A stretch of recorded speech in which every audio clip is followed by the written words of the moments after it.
తమ్ముడు తన అన్నతో అమర్యాదగా బిహేవ్ చేశాడు. అన్న కోపంలో అతని మీద చేయి చేసుకున్నాడు. ఇదే విషయంలో తమ్ముడు ఇల్లు వదిలి వెళ్లిపోయాడు. 1 నెల తర్వాత తమ్ముడు అనారోగ్యంతో మంచాన పడ్డాడు. ట్రీట్మెంట్ కోసం అతని దగ్గర చిల్లి గవ్వలేక ఇబ్బందుల్లో ఉన్నాడు. ఆ పరిస్థితిలో సహాయం కోసం తన ఫ్రెండ్ కి ఫోన్ చేసి తన పరిస్థితి గురించి చెప్పి డబ్బులు అడిగాడు. అతను మొహం మీదే లేవు అని చెప్పి కట్ చేశాడు. ఈసారి తన కజిన్ కి ఫోన్ చేశాడు. తనకు కొంచెం అప్పు కావాలి, ఆరోగ్యం బాగోలేదని తన బాధ చెప్పే లోపే లేవు లేవు అని ఫోన్ పెట్టేశాడు. ఆ టైంలో తనకి తన అన్న గుర్తొచ్చాడు. ఫోన్ కలిపాడు. అన్న తమ్ముడి ఫోన్ చూసి ఫోన్ లిఫ్ట్ కూడా చేశాడు. అన్న ఫోన్ లేపి హలో అనంగానే తమ్ముడు ఫోన్ కట్ చేశాడు. ఎందుకంటే గతంలో తను చేసిన పనికి అతని మొహం చెల్లక. అన్న తమ్ముడికి ఏం ప్రాబ్లం ఉందో అని చెప్పేసి రిటర్న్ కాల్ చేశాడు. తమ్ముడు కాల్ కూడా లిఫ్ట్ చేశాడు. అన్న అన్నాడు, తమ్ముడు ఎలా ఉన్నావురా?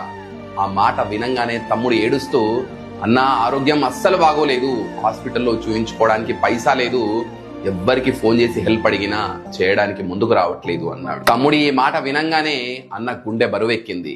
ఎందుకంటే అన్న తండ్రి తర్వాత తండ్రి లాంటి వాడు కాబట్టి. వెంటనే తన తమ్ముడి దగ్గరికి పరిగెత్తుకుంటూ వెళ్లి తన తమ్ముడి పరిస్థితి చూసి కన్నీరు పెట్టుకున్నాడు. వెంటనే హాస్పిటల్ కి తీసుకెళ్లాడు. అందుకే లైఫ్ లో ఎప్పుడైనా సరే రక్తం పంచుకొని పుట్టిన అన్నదమ్ములతో అమర్యాదగా తప్పుగా బిహేవ్ చేయకండి. ఎందుకంటే ఈ ప్రపంచం మొత్తం మిమ్మల్ని ఒంటరి వాడిగా చేసి పట్టించుకోకుండా వదిలేసినా కూడా మీ అన్నదమ్ములు మాత్రం మీకు అండగా నిలబడతారు.